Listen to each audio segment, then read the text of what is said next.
Hello, everybody. This is Melvise from Written Words Publishing. I am a publisher, a editor, a ghostwriter, and I'm also an author. So we are up to chapter 4, where I am going to read and revise chapter 4 live here with you all. Don't see many markings, so maybe this chapter actually doesn't need much work. Let's find out. Here we go. Chapter 4, A Place to Rest. That evening. Having been on the road for over 10 hours straight, Naomi pulled into Morven Town in a desperate search for a dose of caffeine. She glanced around the beautiful environment, with trees lining Akine Avenue, standing straight as soldiers at attention. The structural design reminded her of parts of Savannah or Washington, D.C. Old charm, she said to herself. Okay, I see a error right there. So whenever you start dialogue, that should be a new paragraph. Writer's tip for you right there. Old charm, she said to herself. She recalled visiting those places with her grandmother and her grandmother's best friend, Miss Gracie, when she was a small child. So Miss Gracie, I wouldn't want to use grandmother twice, but if I say she recalled visiting those places with her grandmother and her best friend, Miss Gracie, when she was a small child. So if we say and her best friend, we'll know Miss Gracie had to be her grandmother's best friend, right? Because if she was a small child, she wouldn't be calling her best friend Miss. So we can take that second grandmother out right there. So she recalled visiting those places with her grandmother and her best friend, Miss Gracie, when she was a small child. She turned onto Dina Lane and parked across the street from Sakari's, where she went to buy a large cup of black coffee. She stepped outside the shop and sat close behind an elderly couple on the patio. "Have you been to the observatory at Natika Plaza since they built it?" the old man asked. "No, not me. I can see the entire town just fine from the top floor. No need for me to risk falling off that roof and losing the little time I have left on this earth," the lady responded assuredly. "Now I know you're senile, Yvonne. They just completed the place. The structure is sound. You cannot fall off the roof." "I'll go with you if you're scared," he said, grinning. "I'm not scared of anything, and you're the one who's senile," she snapped. "I'm sure the sight is beautiful from the roof, but I'll stick to the big window on the 10th floor. The view is just as lovely from there. Thank you very much." "Okay, but you don't know what you're missing. Morven Town is growing more and more every day." The old lady chuckled. "You're right about that. Back in our day, this would be a city. If Morven has his way, before long it will be." "You're right," she agreed. "I just hope and pray we're still around to see it." Naomi wanted to burst out laughing. Morven Town, a city, she thought. Spotting that tall building from the highway after driving past 60 miles of countryside, Naomi figured she finally reached civilization. With all the extraordinary architecture, she would not disagree with the elderly lady when she called it a beautiful sight. But a city, this place definitely was not. Seeing as she had nothing but time, she decided to go up to the 10th floor of Natika Plaza and check out the view the happy couple spoke of. Just thinking about how fate had led her.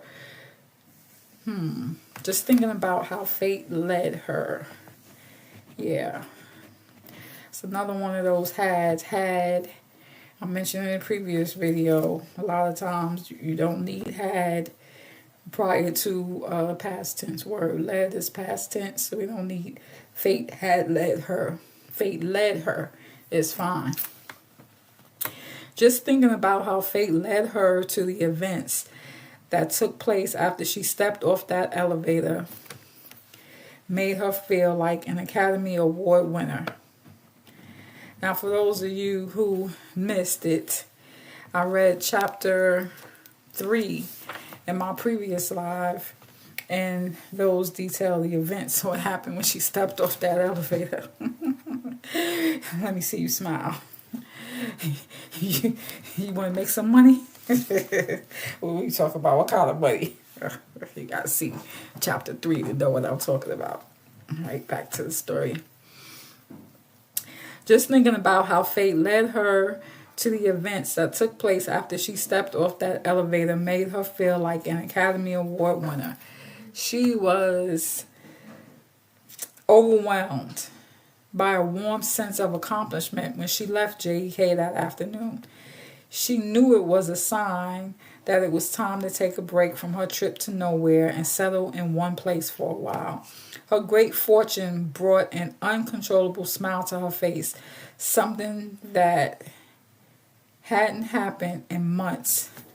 Wow, what a blessing, she joyfully exclaimed. Okay. There's an exclamation point there after wow. We can remove that because we have she joyfully exclaimed, like I mentioned in one of the previous videos. I believe it was chapter 2. When I read chapter 2, you should not have more than 3 exclamation points throughout your whole entire book. If you use the word shouted, exclaimed, yelled, any of those things that would indicate that the character was speaking loudly, you don't need the exclamation point. Excited, any one of those words. Okay. Her great fortune brought an uncontrollable smile to her face, something that hadn't happened in months. Wow, what a blessing, she joyfully exclaimed. I got a job. Grams would be so proud of me. Making her way to the highway in search of somewhere to lie down, she remembered seeing a billboard sign that read, "Lay your head at Winona Inn when it's time to rest," a few miles back. She contemplated if it would be the best place to stay. It was close to the interstate and hopefully it was inexpensive. No one would ever recognize me in Morven Town. I've never even heard of the place. Maybe I can stick around for a while until I figure out what to do next, Naomi thought. She decided it was safe to rent a suite at Winona Inn. Naomi double-checked the chain and locks on the door, then headed toward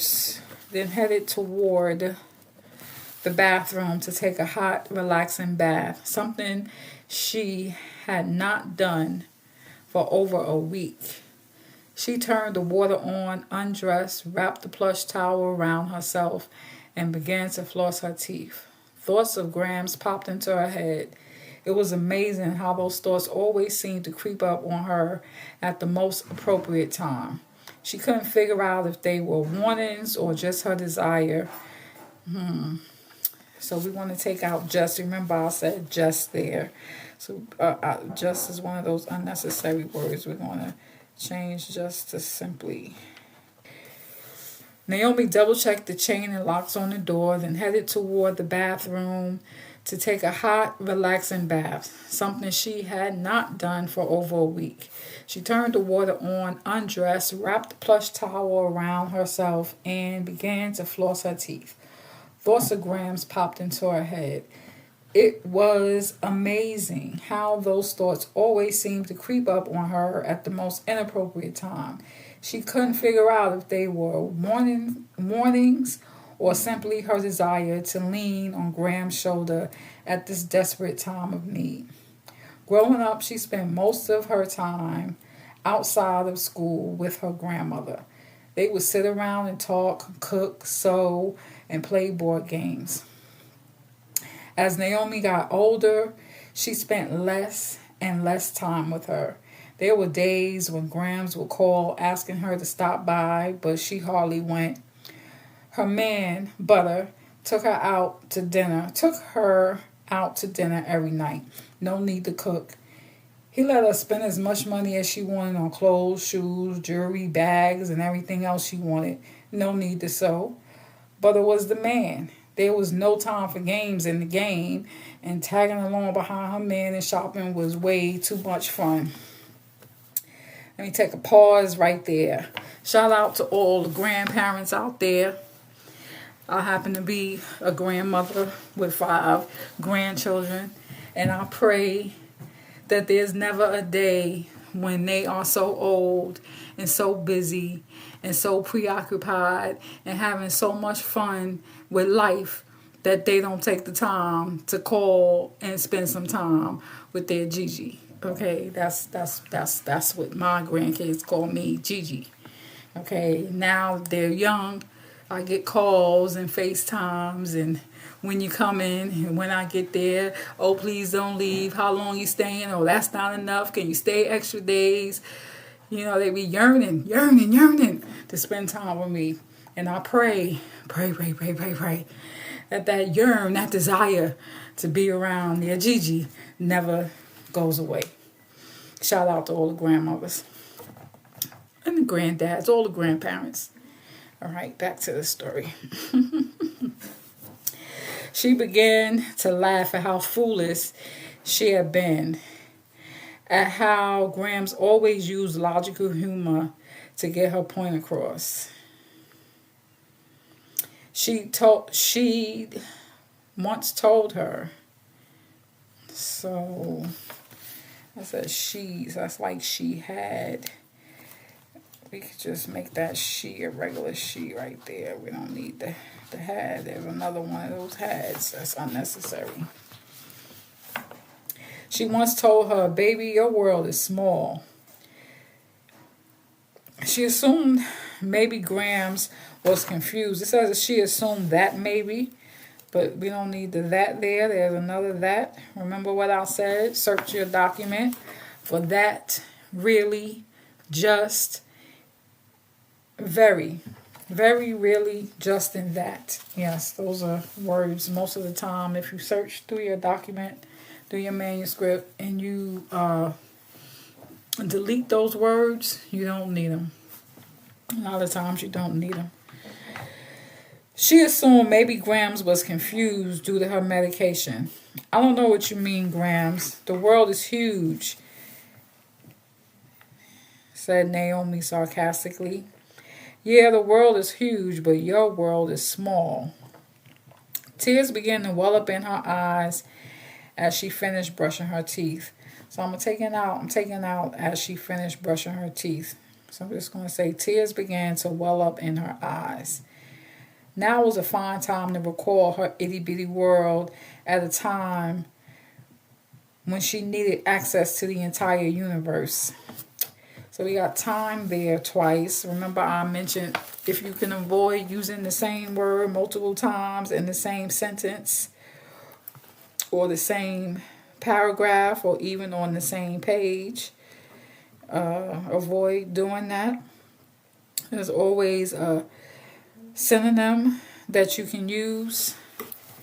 So instead of time there twice, we're going to change it to now was a fine time to recall her itty-bitty world at a moment when she needed access to the entire universe. When Grams commented on life, she would always say, no one can predict what life will bring. There's no set plan, no guide. Some people say you have to look to the past to figure out the future when you get lost. The problem with traveling in the past is if you're not careful, you may get stuck. Naomi squeezed the bubble bath into the tub, then turned off the water. After testing the water with her toes, so we're going to take out the second water though and say after testing it with her toes. because we don't need water there twice. So Naomi squeezed the bubble bath into the tub, then turned off the water. After testing it with her toes, she decided to add a little more cold water. She chuckled to herself, just like the commercials. She took off the towel, stirred the water once more with her toes, climbed into the tub, sat back, and tried to relax. As the water enveloped her body, thoughts of Grams flowed through her mind, giving her a great sense of inner warmth and comfort. Oh, my sweet grandmother, how I love you so. There's an exclamation point there. We're going to take that out. Even now, you're still an influential part of my life. Please help me see that what I'm feeling about my job in this town is in accordance with the Lord's majestic plans for me. Like you always told me, the choice is mine to make now, but in the end, the final decision is His. Naomi laid back, closed her eyes for the first time in over 20 hours, and cried. And that is the end of chapter 4. So chapter 4 was just a short chapter to basically give you an idea of who Naomi's character is and why she stepped off that elevator in Morven Town. I thank you for joining me, and I invite you to come back and you can hear me read and revise my book live. I am in the process of revising my book so that I can re-release it, and my intention is to re-release this book and also release a second book.